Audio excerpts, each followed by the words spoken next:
Right. Good morning, everyone. Welcome to today's webinar. It's really wonderful to see so many familiar names joining us again. And to everyone that's attending for the very first time, a very warm welcome to you. And today we're going to explore a topic that almost every certified food business is already addressing in some form: food safety and quality culture. But we're going to approach it a little bit differently. When we talk about food safety and quality culture, the conversation often moves very quickly to an annual survey. And there's also an action plan, maybe a measurable objective, and a review date. So those activities can absolutely form part of your culture program. But today I want us to ask whether they give us the complete picture, because culture is not something that exists only in a questionnaire. It's present every day, in the concerns that people report. It's in the issues they choose not to report. It's also in the way that the supervisors respond to their mistakes, and also in whether the corrective actions that's implemented actually prevent recurrence. And it's in the people when the production increases. So this is why today's theme, the theme for today's webinar is Beyond the Annual Survey. So this is not a webinar about abandoning surveys. Surveys remain a very useful way of understanding employee perceptions. So rather, this webinar is about placing that surveys in the correct context of how, and exploring how much wider this body of evidence that already exists throughout your food safety management system. So the iceberg on the screen represents that idea. The survey may be one of the most visible parts of the culture program, but beneath the surface sits factors such as trust and communication, reporting, learning, behaviors, recognition, ownership, and continual improvement. So all of these factors are often more difficult to see, but they strongly influences what happens in practice. So for those of you who have not joined one of my sessions before, or one of our sessions, my name's Lindri, and I work as a food safety consultant and EO builder at Intercom. And much of my role involves helping organizations translate food safety requirements into systems that are practical, measurable, and useful in real operations. So one of the things that I do enjoy most is taking subjects that often become very compliance driven and unpacking what this means in practice. So that is also exactly what we are going to be doing today. And hopefully by the end of the session, my goal is not simply that you understand another culture module, but I hope you begin to look at this information that's already captured in your food safety management system a little differently. So we will be exploring how audits, non-conformances, corrective actions, near misses, training records, complaints, and employee feedback may improve useful culture signals. And then importantly, none of these records proves the culture on its own. But when we connect all the evidence, we identify the patterns, and we start asking better questions, they can help us to understand where to further investigate and improve where needed. So today we're not going to reduce culture to one number. We're going to learn how to read the wider story. And throughout the webinar, I'd like you to keep this statement in mind. The survey is only the tip of the iceberg.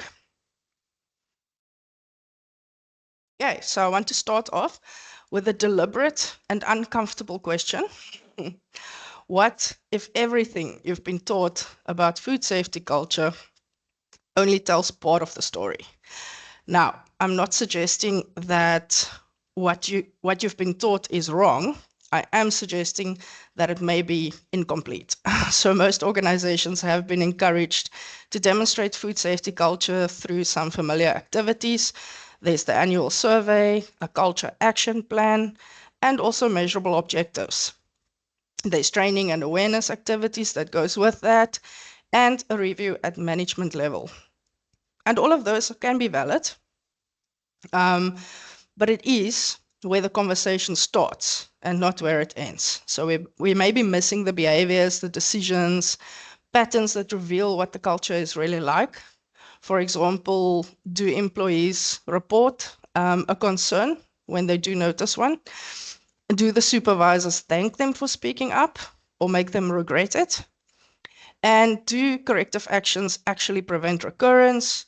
Do audit findings lead to learning? And do staff feel safe admitting that something was perhaps missed? And when production pressure increases, do the food safety expectations still hold? The question is also about culture. So today, I'm going to challenge some familiar assumptions, not to dismiss the tools that we already use, but to broaden the way that we interpret them. Because the real question is not simply, do we have a food safety culture program?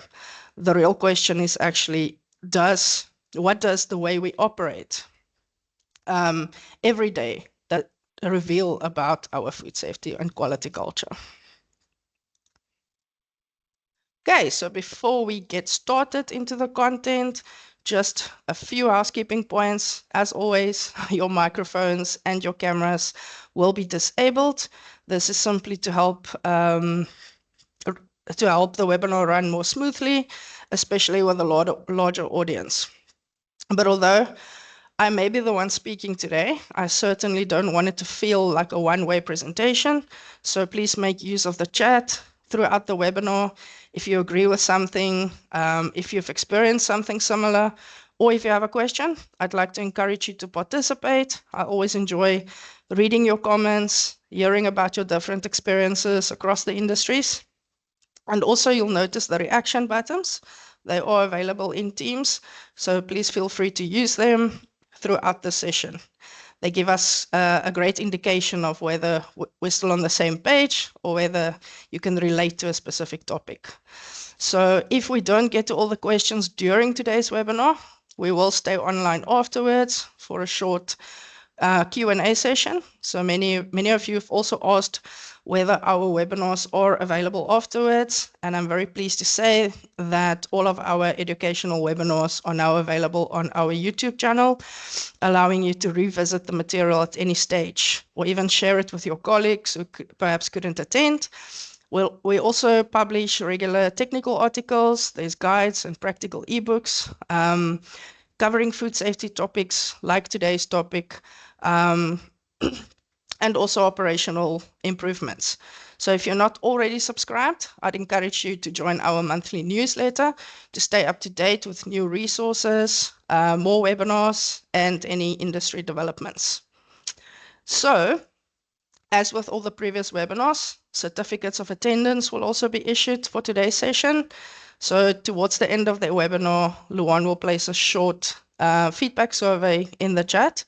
Once you've completed the survey, your certificate will be generated automatically and emailed directly to you. So please take a moment to make sure that your name is entered correctly and spelled correctly, as that is exactly how it will appear on your certificate. And then finally, I'd like to ask one favor. Today's webinar is designed to challenge the way that we think about food safety and quality culture. So some of the ideas we'll discuss may be different from what you've heard before. I simply ask you to keep an open mind as we work through the evidence together. Then at the end of the session, I'd love to hear whether your perspective has changed. So let's get started. I'm also just going to switch my camera off at this point, just to allow for better focus on the content. Okay, so far we've spoken a lot about what food safety culture is, but before we explore what it really looks like in practice, I'd like us to challenge one of the most common assumptions in the industry. One that many of us, including myself, have probably accepted without really questioning it. So if we complete a culture survey, we develop an action plan, and we review it annually.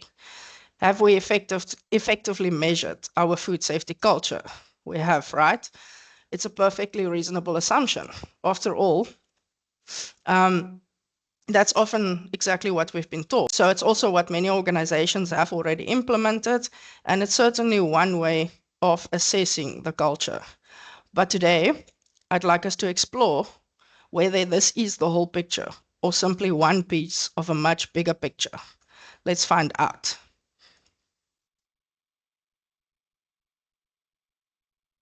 Okay, let's put the idea to a test.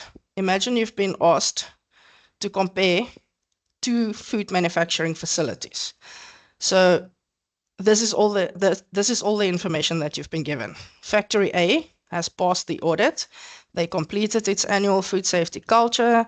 They do have an action plan, reviews, objectives are reviewed, and they've trained the staff. Factory B, exactly the same. They passed the audit, completed the annual survey. They have an action plan in place. Their objectives are reviewed, and their staff are trained. Now, I'd like you to answer one question. Which factory has the stronger food safety and quality culture? If you're joining us live, type your answer into the chat.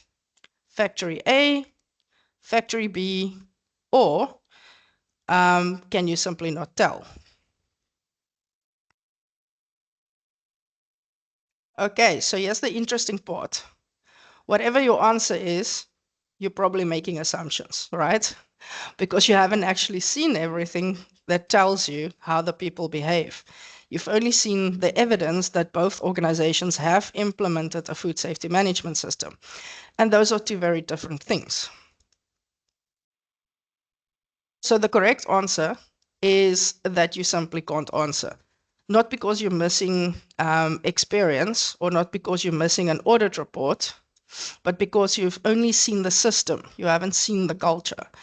And that distinction is the foundation of everything that we're going to discuss today. A food safety management system tells us what has been planned. Culture tells us how people behave in practice. So two organizations can have identical procedures, they can have identical training records, even identical audit scores. Even the surveys, the results may be similar. And they can still have two very different cultures, because culture isn't just what is documented. It's about what happens when the decisions are made, when the pressure increases, when someone notices something isn't quite right, when someone makes a mistake, when a supervisor chooses whether to coach or to blame. So those everyday moments is when the culture becomes visible. And this is why I want us to be very clear. I'm not saying that the management system isn't important. In fact, it's essential. The food safety management system provides the structure, the expectation, and the evidence to support food safety. But the system alone doesn't tell us how consistently those expectations are lived. And that's why today we're going to explore something very different. Instead of asking what documents do we have, we're going to ask what is our system trying to tell us? Because hidden within your audits, your non-conformances, your complaints, near misses, and your everyday operational data, there's clues that can help us understand the culture better. So before we move on, I want us to make one important distinction. When we talk about food safety and quality culture, we often use the words system and culture almost interchangeably, but they're not actually the same thing. A management system tells people what is expected. It provides the policies, the procedures, training, the standards, any records and controls that you might have in place. In other words, it basically tells the people what to do. Whereas culture is different. Culture influences what the people actually do. So it influences the decisions that the people make, especially when nobody's watching.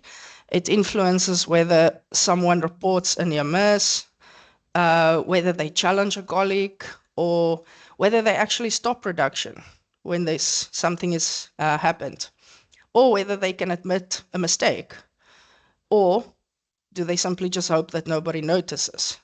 So now, I'm not suggesting that systems and culture compete with one another. In fact, I think they depend on one another. So the stronger management system creates the structure for good culture, and a strong culture helps people consistently apply to the management system. So in other words, one without the other is rarely sustainable. So rather than asking, Do we have a good system, or do we have a good culture? Perhaps the better question here is our system helping to create the culture that we want? Because that's exactly what the standards are encouraging us to achieve. So let's come back to the iceberg. I think this is one of the best illustrations of food safety culture that I've ever came across. When we look above the waterline, we see that things are, we see things that's easy to observe. We see the annual culture survey. And I want to say this again, I'm not suggesting that surveys are wrong. In fact, I think they are incredibly valuable. They give us some insight into employee perceptions at any specific point in time. But that's exactly what it is. It's one source of evidence. Then we add other things that are also highly visible on the surface. There's also our policies, training records, objectives, management review, internal audits, external audit findings. So all of these provide important evidence, right? They demonstrate that a food safety management system does exist. They help us to monitor, they help us to review, and to continually improve on our system. And the standard absolutely expects us to have them in place. But now, I'd like to ask another question.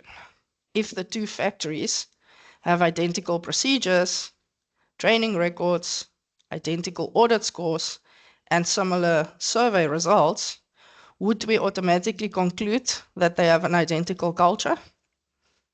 Or don't we? Would we not?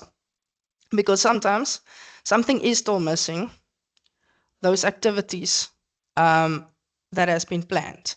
They don't necessarily tell us what happens every hour of the factory floor. They don't tell us what happened when people speak up, whether they trust their supervisors, whether the corrective actions actually prevented the recurrences, whether people reported the near misses, maybe the lessons that were learned. They don't tell us that, whether people do the right thing when nobody's watching. So these things are much harder to see, but arguably they tell us much more about the health of the organization's culture. And that's why I believe the survey is only the tip of the iceberg. Now, we've arrived at the part of the iceberg that we can't see so easily. These are not the policies and the procedures and the documents. They're the characteristics that influence how the system actually functions. So let's have a look at a few of them. Do people feel comfortable reporting a mistake? Or are they worried about getting into trouble? When the expectations change, does the message simply get sent, or is it actually understood?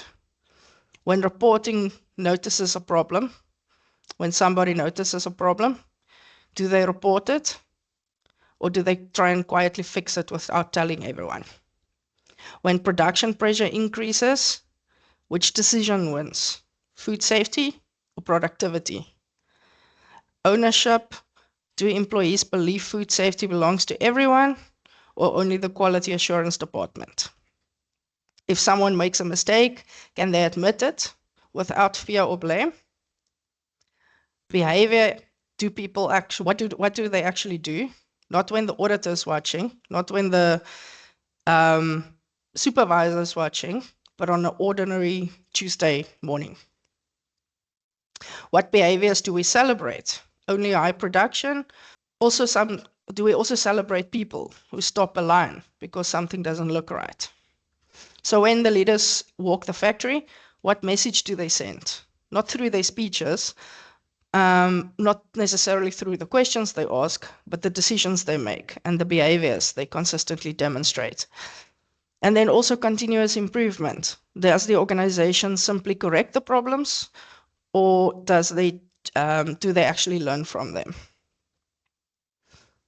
So none of these things actually exist in isolation, right? They influence one another. Trust influences reporting, reporting influences the learning, learning drives continual improvement, and leadership influences almost all of them. but it does not determine any of them on its own. So culture is not one thing, it's the interaction between many things. And that's exactly why it's so difficult to understand using a single survey or a single KPI. Okay, before we continue, I'd like to get your opinion on something. You should see a poll appear on your screen now. Okay, so the question is, which one of these provides the strongest evidence of food safety and quality culture? So take a moment, choose the answer that you believe provides the strongest evidence. And there isn't a trick. Simply choose one that you feel gives you the greatest confidence in understanding your organization's culture. I'll give you a few seconds. Okay, it's looking interesting. Okay, so I can see a little bit of a spread of answers. Some of you, I think mostly went with employee behavior. Okay, that's great. Thank you everyone for participating. It's really good to see your opinions. So yeah, there's quite a few. I don't think one measure is enough. But before I tell you my opinion, let's just briefly consider each of these opinions. A, the annual culture survey. Is the annual, so yes, like we said before this morning, an annual survey is an excellent idea or way of understanding employee perceptions. It does give us valuable information, but I think I mentioned this morning as well, it's only a snapshot in time. It only gives us feedback that once a year when we conduct the survey. Then B, internal audit results. That tells us a great deal about the compliance and the performance of the system, but they also reveal the behavioral trends when we analyze them properly. But they show us what we need to observe during the audit, right? What was observed only during that audit. Then C, employee behavior. That's probably one of the strongest indicators of culture, so I do agree with you. But even the behavior can be misunderstood. One observation doesn't really tell the whole story. We need more context, right? D, I don't think what we measure is enough. Probably where I believe the conversation should start. Not because the other three answers are wrong. In fact, I think they're very valuable, but none of them on their own tells us the whole story. And that's exactly the point that I'm trying to make. Food safety culture isn't measured through one survey or one audit or one observation. It's understood by connecting multiple pieces of evidence. So each source tells only part of the story. And it's only when we put all of these pieces together that we can really start to try and understand the bigger picture. Okay, so at this point you might be thinking that I just spent the last few minutes telling you that surveys, audits, training, and objectives aren't enough. So how are we actually supposed to measure food safety culture? And my answer is that food safety and quality culture is not understood through one measure. It's actually diagnosed. Now, let me explain what I mean by that. I'm not saying that we shouldn't measure the culture. In fact, the standards still expect us to assess it, monitor it, and continually improve on it. What I'm saying is that no single measure, whether it's a survey, an audit score, or a KPI, can fully describe something as complex as an organization's culture. So I want you to think about visiting your doctor. Your doctor doesn't diagnose your health from one number or one test. They don't only measure your temperature, for example. They actually check at your blood pressure, they check your heart rate, they look at multiple indicators. Then they ask you some questions. They try and identify patterns. They consider your history. Only then do they actually make a diagnosis. So food safety and quality culture, I believe, should be approached in exactly the same way.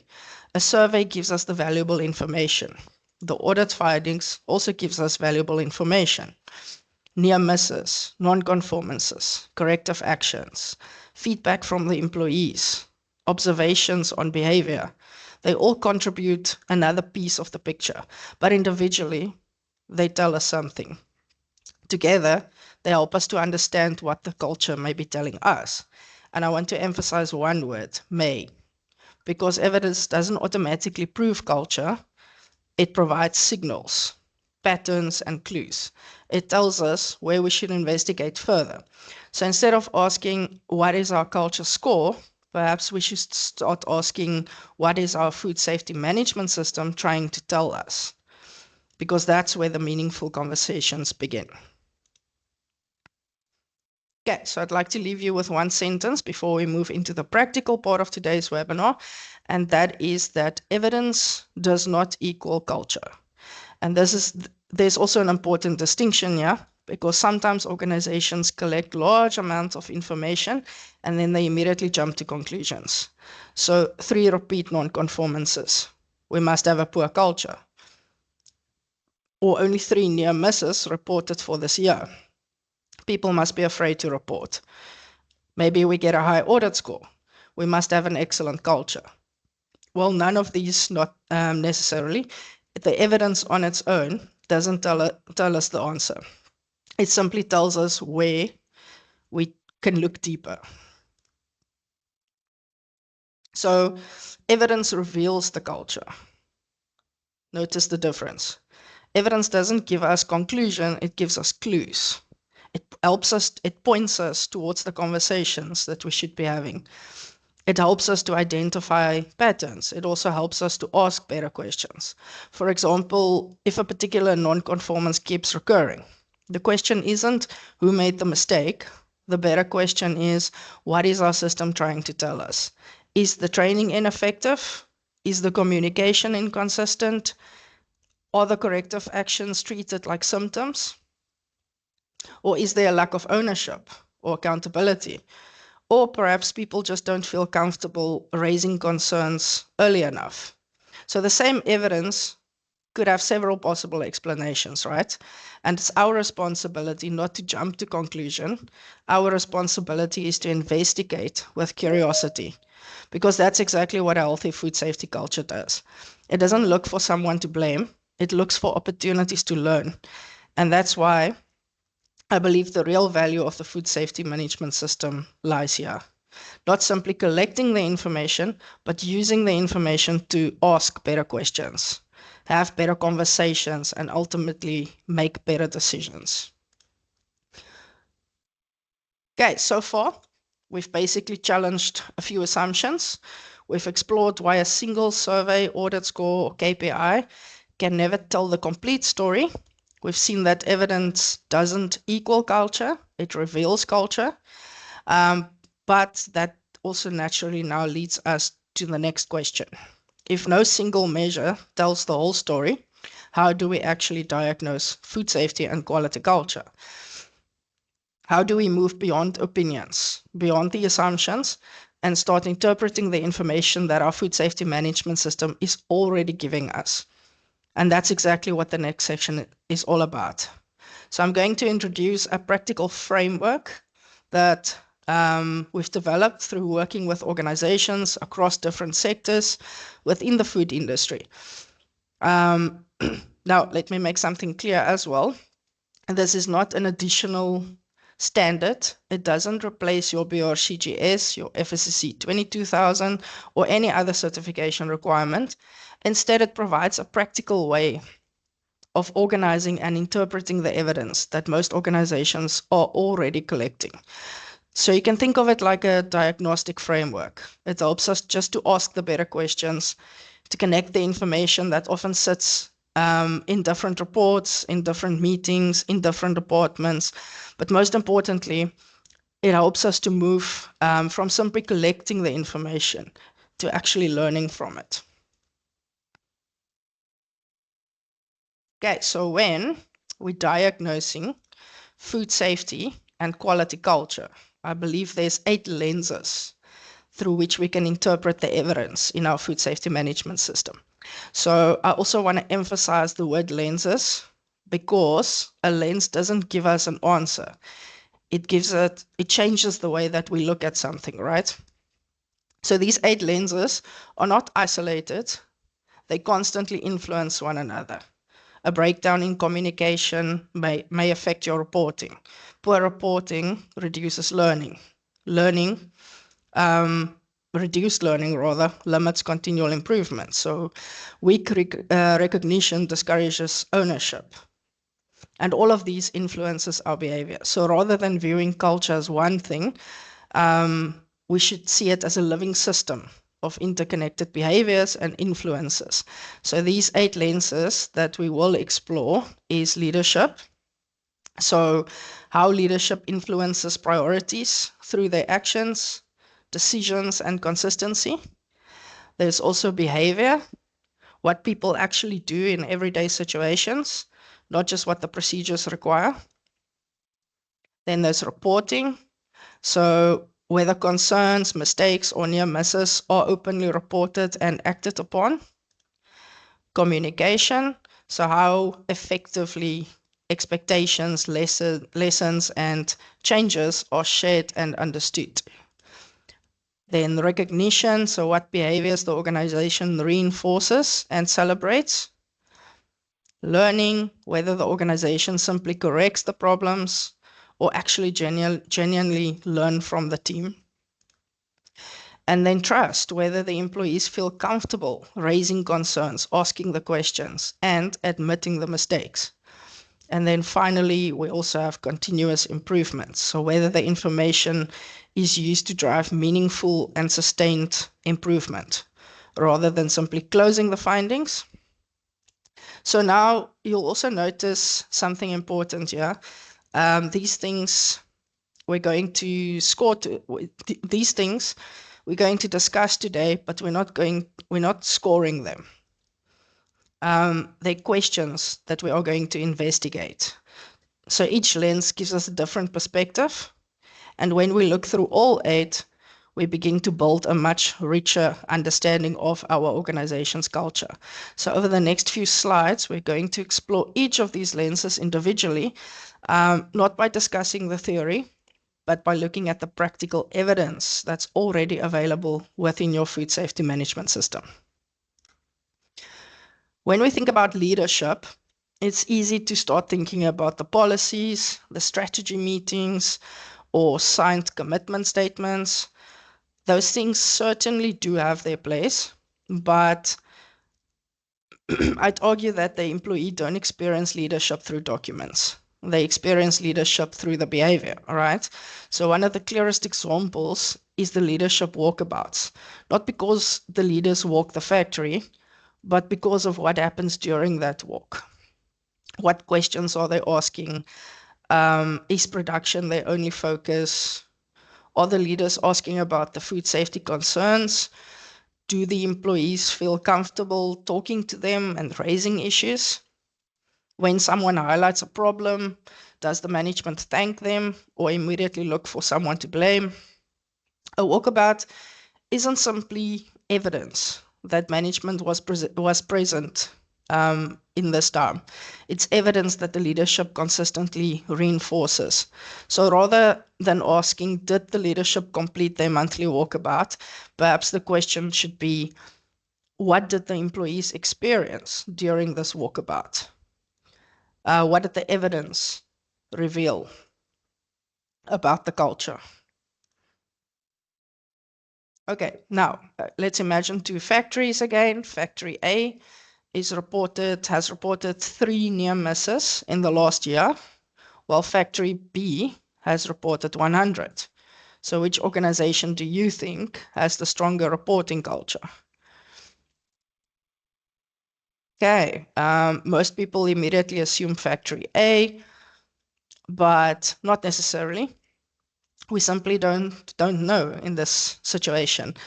A low number of reports might indicate excellent control, or it might indicate that the employees don't feel comfortable reporting. So likewise, also, a higher reporting rate might actually reflect a healthier culture. It might show us that the people trust the system, that they are speaking up, that they know they're being listened to, And that's why we should never interpret reporting numbers in isolation. The number isn't the answer. It's the beginning of the next conversation. Policies tell us what people should do, right? Behavior observations tell us what they actually do.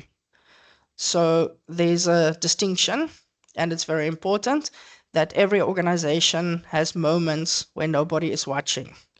So moments where there's no auditor, there might not be a supervisor or QA manager, and that's when the culture becomes visible. Behavior observations shouldn't become another compliance checklist. They should help us to understand the patterns. Do employees consistently wash their hands while nobody's watching? Do they actually challenge unsafe behavior, follow procedures while they're under pressure? Or are the shortcuts becoming the normal behavior? So individual observations don't define the culture, but repeated patterns of behavior actually do provide us powerful clues. And then I think recurring findings is one of the strongest cultural indicators that is available, not because a repeat findings automatically mean poor culture, but because they tell us something that deserves attention. If the same issue appears again and again, what are we learning? What are the corrective action that we're implementing actually effective? Was the root cause incomplete? Or did any of the circumstances change? Or was the organization simply too busy to address the real issue? So a healthy culture don't just close the findings, it means that we learn from them. And then one of the questions that we can ask is, when was the last time somebody suggested a food safety improvement? If nobody can remember, then that's rather interesting. So employees often have excellent ideas. And the question is, do they believe those ideas are welcome? Recognition isn't only about the awards, it's about reinforcing the behaviors that you want to see more often. If we only recognize the production targets, guess where the people will focus. If we also start recognizing reporting, learning, and improvements, then those behaviors can become part of our culture. Many organizations also proudly report that they do toolbox talks regularly, and that's great. It's great that it's being completed, but how is it communicated? So the real communication only happens when the message is understood. So can the employees explain why a change was introduced? Can they describe the food safety risk? Or do they even remember last month's lesson learned? Or did everyone simply sign the attendance register? So the evidence isn't in the attendance sheet, it's whether the message that was given actually changed behavior. And then trust, one of the most important things that is also measured directly. We look for indicators, and one example is reporting, which brings us back to trust. Do employees raise concerns early, or do they actually raise them when somebody else has already noticed? Do they report their own mistakes? Do they have the trust in the employees to report their own mistakes, or even somebody else's? And do supervisors encourage the reporting, or unintendedly discourages it? So trust doesn't appear on a dashboard, right? But it affects a few things that we do. And that's why the reporting rates, when interpreted alongside other evidence, can tell us a great deal about the health of the organization. Okay, continuous improvement isn't measured by how many corrective actions were closed. It's measured by how many problems that we have stopped from recurring, right? Okay, so we just spent some time looking at each of these diagnostic lenses individually. Now let's try and put them together. So imagine the following scenario. An operator notices that the incorrect labels have been delivered to the production line. Nothing has been packed yet. Nothing unsafe has left the factory yet. The operator now has two choices. So scenario A is the operator says nothing. They assume somebody else will notice it, or perhaps they don't want to interrupt production, or maybe they simply don't think that it is their responsibility. Then scenario B, the operator immediately reports the issue, production is stopped, the incorrect labels are removed, the problem is investigated before it becomes a customer complaint or even a product recall. So now I want to ask you something based on these two scenarios. Which organization has the better food safety culture? You can let us know in the chat. Do you think A or B? Okay, you can see quite a few responses coming through, mixed responses. Okay, now we're getting a lot of B's. So yeah, most people pointed to scenario B, and I actually do agree. And the interesting part here is that the operator's decision didn't just demonstrate one cultural characteristic, it revealed several actually. There was reporting, there was trust, ownership, leadership, communication, learning, recognition, and potentially even continual improvement. So just one decision revealed multiple aspects of this organization's culture. Now imagine something different. Imagine both organizations did report the incident. So at the first glance, they appear to be identical. But one supervisor thanked the operator for speaking up, while the other asked, "Why are you creating more paperwork?" Suddenly, the same event tells a completely different cultural story, right? And that's why we keep saying evidence doesn't give us answer, it gives us context. And that's exactly why we need to look through multiple lenses before we draw any conclusions. Okay, so throughout this morning's webinar, we've deliberately used the word diagnostic. And this is actually why.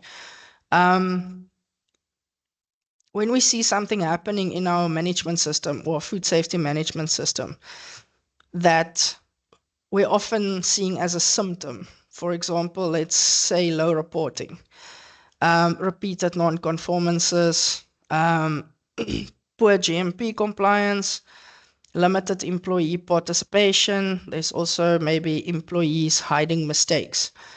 These are all just observations.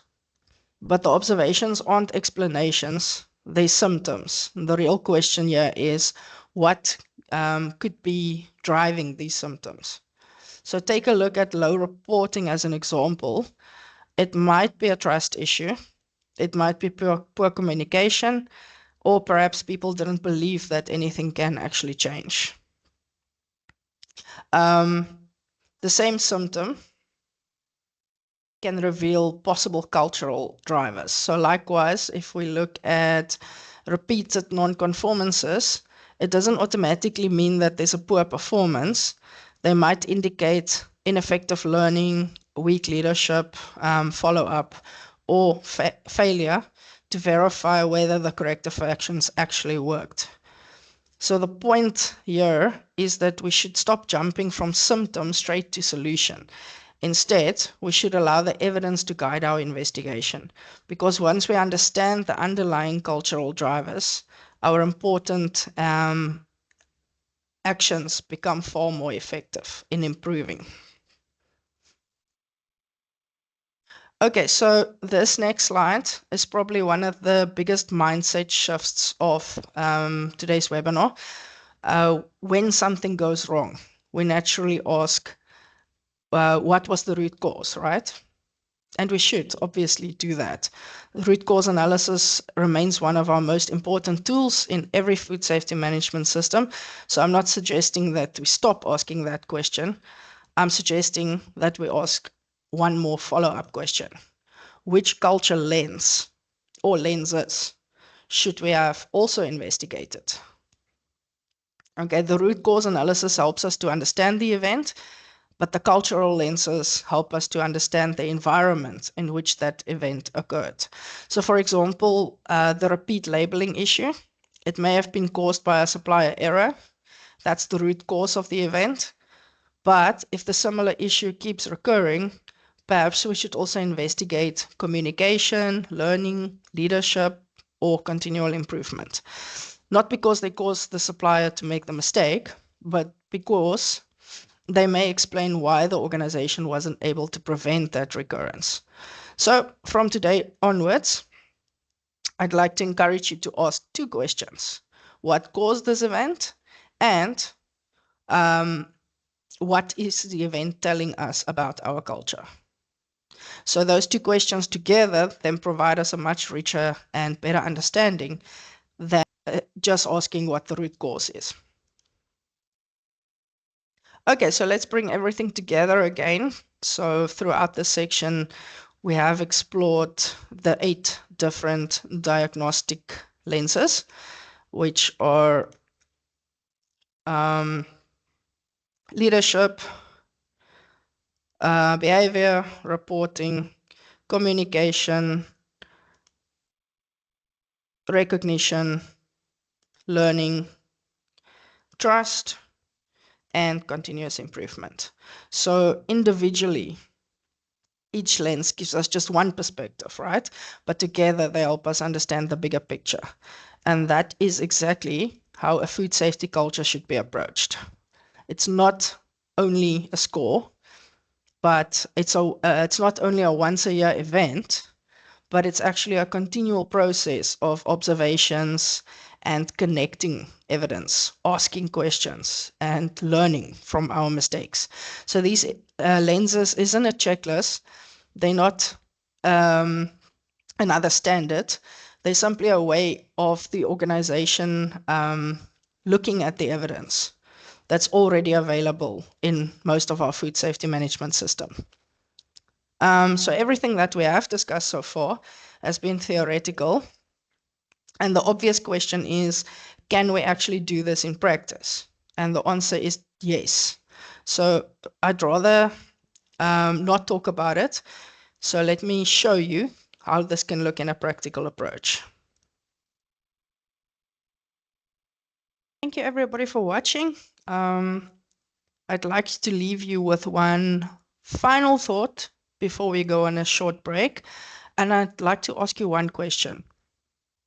Was it really a software demonstration, or was it a demonstration in a different way of thinking? Because if you think back over the last few minutes, I did not introduce any new food safety records. Did we ask employees to complete another survey? No. Was there a new standard introduced? No. So basically everything you saw, non-conformances, corrective actions, internal audits, near misses, training records, they already exist in your food safety management system. So the difference wasn't the information, the difference was simply how we looked at it. So instead of looking at individual events, we started connecting the evidence. And instead of simply closing the findings, we started asking what those findings were telling us. And instead of managing compliance, we started diagnosing the culture. And I believe this is one of the biggest opportunities available in our industry today, not collecting more information, but making better use of the information that we already have. Okay, so there's also a question for you, which I'm sure is on your screen. What surprised you most about the dashboard? Is it A, the recurring patterns across the different records, B, the management questions instead of the KPIs, or C, that it used existing food safety management system data, or D, the 8 cultural lenses? I'm gonna give you a moment to look at that. Okay, so we can see a very strong lean towards D, which is the 8 cultural lenses. Thank you everybody for getting those responses through.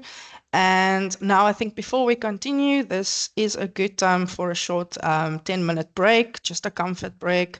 So while you are grabbing a coffee, I want you to already think about one question. If you had access to all this information tomorrow morning, what conversation would you have first? So when we come back, we're going to have a look at how we interpret those patterns, what the standards actually expect of us, and how you can begin applying this approach within your own food safety management system. Welcome back, everyone. Hope you had a chance to get a stretch, leg stretch, and perhaps even reflected on the demonstration that we just watched. So in the first half of today's webinar, we challenged the way that we think about food safety and quality culture. And then we explored some practical frameworks for diagnosing culture. And finally, we saw how the existing food safety management system data can be connected to reveal patterns that could otherwise remain hidden. But the reality is recognizing these patterns is only the beginning, because insight on its own changes nothing. The real value comes from what we choose to do next with this insight. And that's exactly what the final section is all about. How do we turn insight into meaningful action? Okay, so I'd like to finish with one final mindset shift. A dashboard doesn't improve culture. Okay, dashboard can highlight repeat findings. It can identify departments with low reporting. It can show overdue corrective actions. It can also reveal trends that we've never noticed before. But the dashboard doesn't solve the problem. The people do, the conversations do. So every pattern that we've discussed today should start with a conversation, not a blame session, not finger pointing, a genuine conversation. So what are we seeing? Why might this be happening? What evidence is supporting this? And what should we investigate next? So those are the conversations that a healthy food safety culture regularly should have. And of course, conversations they're only valuable if they lead to action. So not actions that simply close findings, but actions that can improve the system, actions that can remove some of the barriers, and that can encourage reporting and strengthen learning. That can also actions that can reinforce the behaviors that we do want to see. And then because of at the end of the day, the food safety and quality culture is not improved by surveys. It's not improved by the dashboards. It's not even improved by the audits. It's improved by leaders and teams who are prepared to learn from the evidence, that are also prepared to have the honest conversation, and that can act on what they discover. And this is probably one of the biggest messages that I'd like you to take away today. The evidence reveals the culture. What we do with the evidence determines whether our culture actually improves. So throughout this morning's webinar, we've covered a lot of ideas. And I think it's important that we finish by bringing all of them together into one simple process. Because to me, this is what the food safety and quality culture, what it should look like. So it starts off with evidence. Like we said, not opinions, not assumptions, but evidence. That can be non-conformances, near misses. We said internal audits. We spoke about training records, and also observations, behavior observations, suggestions from our employees, and also customer feedback and complaints, even complaints as well. The food safety management system is constantly generating evidence. But we said that the evidence doesn't tell us very much. We need to look for patterns. Are the same findings recurring? Is there one specific department that's reporting a significantly lower near misses? Are the corrective actions repeatedly overdue? Are the GMP audit findings concentrated around the same process? So these patterns help us to move beyond the isolated events. And then once we've identified the patterns, our next job isn't to jump to conclusions, it's to ask better questions. Why is this happening? What has changed? Which cultural lens should we investigate? And then there's also the possibility that this might be a communication issue or a leadership issue or a learning issue. So curiosity is far more valuable here than assumptions. And then those questions should lead to conversations. Like we said, not blame, not criticism, but actual conversations. So the best organizations don't ask who caused this. They actually ask, what is our system trying to tell us? And that's where our real learning can begin. Then good conversations should always result in actions. So not actions that simply close audit findings, actions that addresses the underlying issues, actions that removes those barriers and that strengthen the food safety management system. And when those actions are effective, then they can lead to improvement. So not because we completed another survey or because we produced another report, but because we learned from the evidence, we changed our behavior and we improved the way that we work. So you'll also see that this cycle isn't a straight line, it's a cycle. Every improvement creates new evidence. The evidence creates new patterns, and then those patterns actually generate new questions. And those questions lead to new conversations, and those conversations can drive new actions. And that's exactly what continual improvement should look like. It's not a once-off or once-a-year exercise. It's a continuous learning process. So another message that I'd like you to remember from today is that food safety and quality culture isn't something that you measure once a year. It's something that you observe, you interpret, you discuss, and you improve on every single day. Okay, so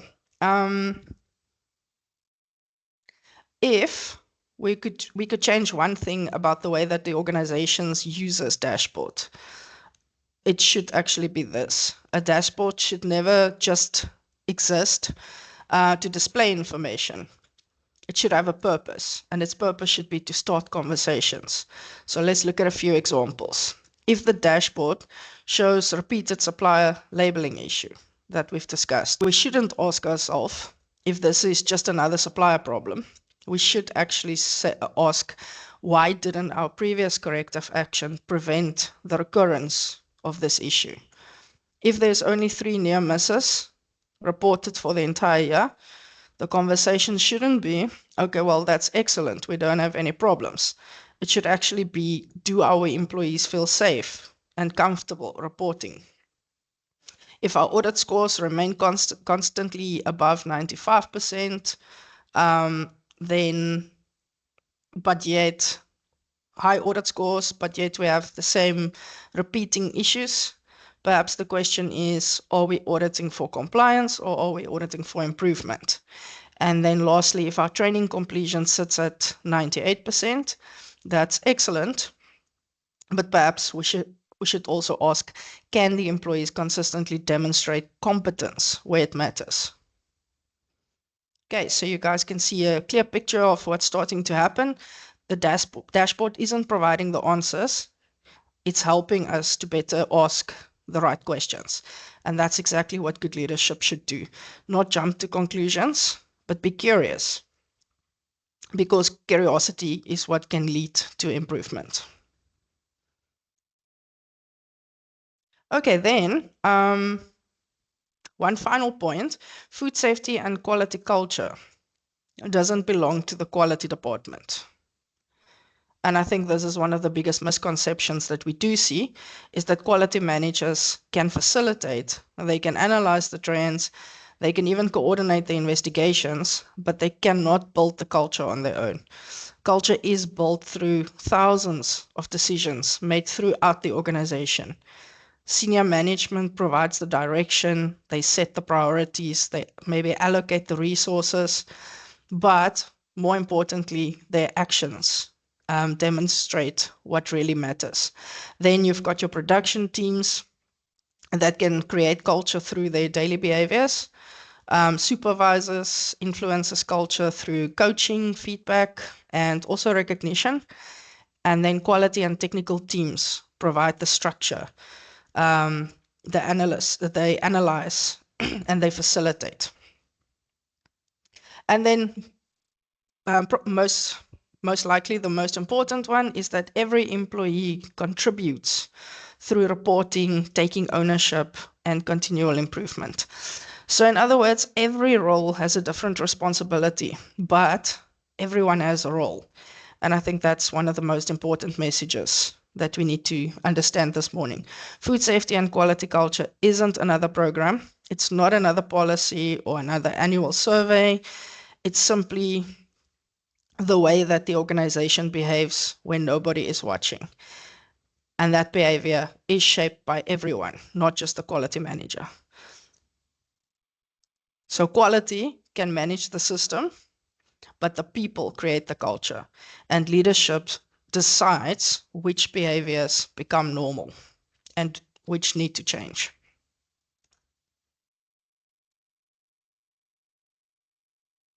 Okay, then, like we said, one of the biggest misconceptions about food safety and quality culture is that improving it requires a major cultural transformation.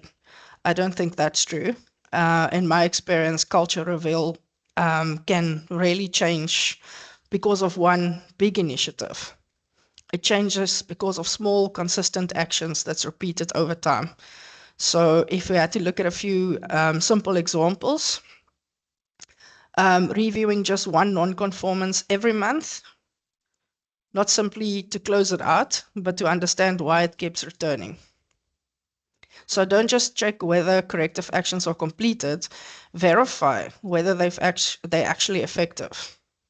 During the management review, don't only discuss the KPIs and the audit results, spend a few minutes on discussing one of the cultural lenses. So ask, what evidence are we seeing and what is it telling us? Recognize employees who speak up. If someone reports a near miss or identifies a potential issue before it becomes a problem, acknowledge that behavior. Recognition enforces the culture that you want to build. And finally, share just one lesson every month. So continuous learning doesn't require a lengthy presentation. Sometimes a single meaningful discussion can prevent the next incident. So none of these actions are complicated. None of them require additional standards, and none of them require expensive software. But together, they can create something powerful, because culture isn't built through the occasion of big events. It's built through consistent everyday behaviors. And then one final observation. So throughout this morning, we've spoken about food safety and quality culture as though it's something that we need to create. But perhaps that's the wrong way to think about it. I believe your culture is already visible. It's been sitting inside your food safety management system. It's in every audit. It's in every non-conformance, corrective action, complaint, training record, near miss. So those records don't just tell us what happened. They tell us how the organization behaves. So on the right-hand side of the slide, you'll see what those records begin to reveal. There we go, sorry. What those records begin to reveal. We've got behavior, learning, trust, communication, and recognition. So continuous improvement, in other words, is the evidence that you've been collecting for years, and it may already contain the answers that you're looking for. So your challenge is not to collect more information. Your challenge is learning how to interpret this information that you already have. And I hope this is one thing that you'll take away from today's session. You don't need to rebuild your food safety management system. You simply need to start asking better questions. about the evidence and what it's already providing.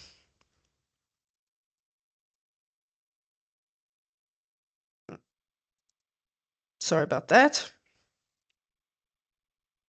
Okay, so you might have been wondering, this all makes sense, but does it actually align with the standards? And the answer is yes. In fact, I would think this is exactly what both BRCGS and FSSC have been encouraging organizations to do. So neither of the standards says complete one survey and you're done. They both expect culture to be managed, reviewed, monitored, and continuously improved on. So visible leadership is also expected, effective communication, awareness activities, objectives, monitoring, management review. So those requirements already exist. And what we've discussed today isn't another requirement. There's no new requirement. It's simply a practical way of bringing those existing requirements together. So in other words, I don't believe we're changing the standards. I believe we're helping the organizations get more value from them. And if you if you don't take anything else away from this morning's webinar, I hope that you will focus on these 5 ideas. They don't require, like we said, a new standard. They don't require a new software system, and they don't require a major cultural program. They simply require looking at your existing food safety management system in a different way. So first of all, stop reviewing only scores. Scores helps us to tell where we are, but they don't actually tell us why. And then secondly, stop asking only what is the root cause. We have to continue asking that question, but also ask which cultural lens should we have investigated. And then third, choose just one cultural lens for every management review meeting. You don't need to discuss everything every month. One meaningful conversation is better than 10 superficial ones. And then also recognize reporting. So if employees start identifying issues before they become incidents, you have to celebrate that, because the behaviors that we recognize becomes the behaviors that is repeated. And then also finally, ask better questions. So not who made the mistake, but rather ask, what is our food safety management system trying to tell us? Okay, so I truly believe that one change alone can transform the quality of the conversations within the organization. Let's get your feedback quickly in a poll. So you should start seeing it appearing on your screens now. What's the first change that you're most likely to make when you return to work? Whether it is this afternoon or next week or tomorrow. Do you think it's A, investigate recurring non-conformances instead of just closing them?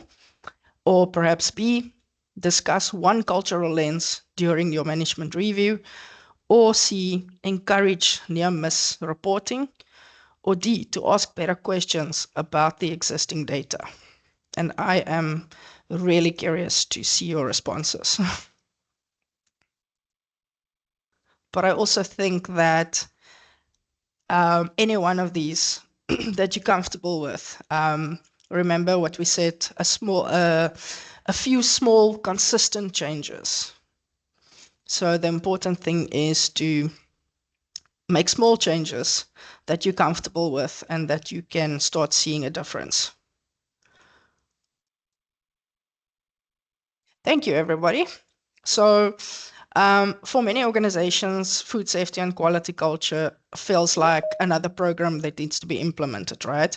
So they think about it like another survey, another action plan, or maybe even another requirement. But I don't believe that that's actually the right way that we should think about it.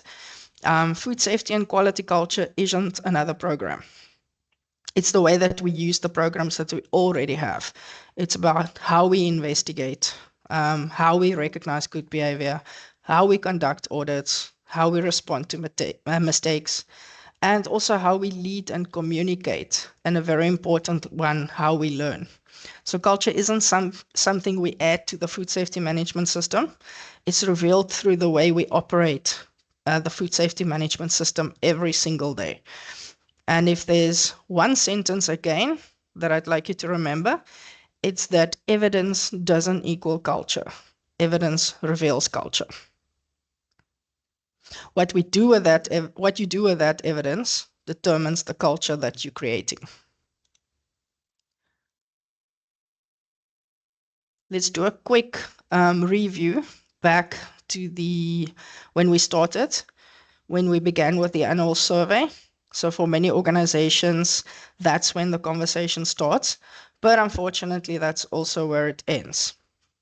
But perhaps the survey was never meant to be the destination, but perhaps it's simply the starting point. So we complete the survey, we collect the evidence, we connect the evidence, and we ask better questions.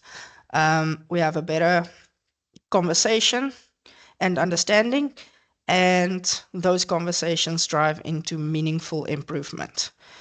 And then we do it all again. So food safety and quality culture isn't measured once a year. It's a continuously diagnosed and continuously strengthened process.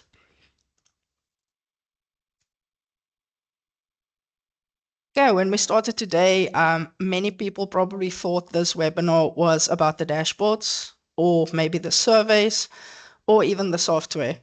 But none of these things actually improve the culture.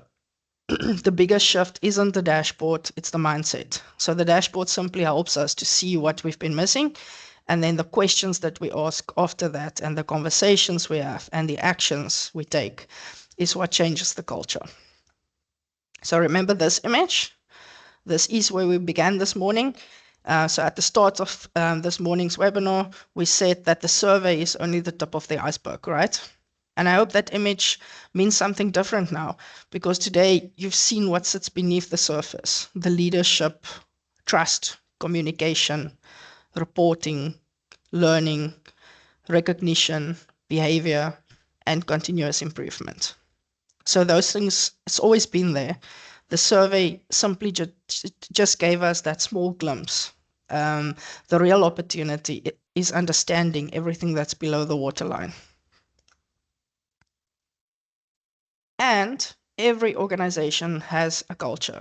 So the question was never whether you have one. The question is, do you understand it well enough to improve on it? And food safety and quality culture isn't something that we measure once a year. It's something that we strengthen every single day, right? And this we can do through our better observations, asking better questions, having better conversations, and making better decisions. The evidence doesn't equal culture. The evidence reveals the culture, right?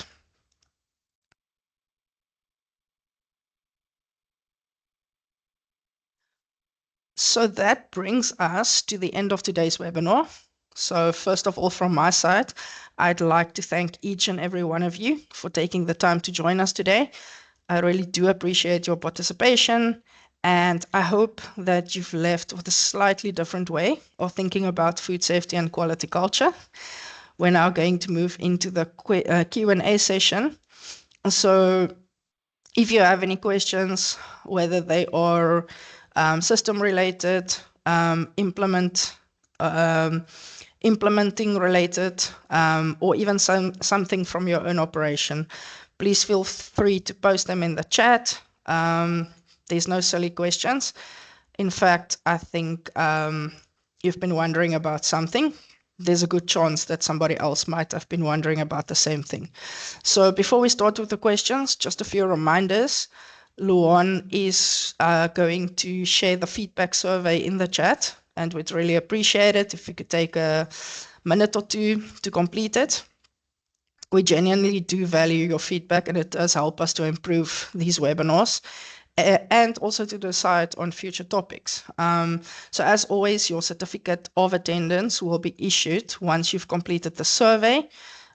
Just a small request, again, double check the spelling of your name before submitting the survey, because that is exactly how it will appear on your certificate. And then also another important thing is if your company email server has strict spam or security filters, then we do recommend that you use a personal email address or a Gmail account for the survey. Because the certificate is sent automatically from our administrator email address, and it can happen occasionally that your company mail servers block these emails before they reach you. Okay, now I'd like to hear your thoughts or answer any questions that you might have.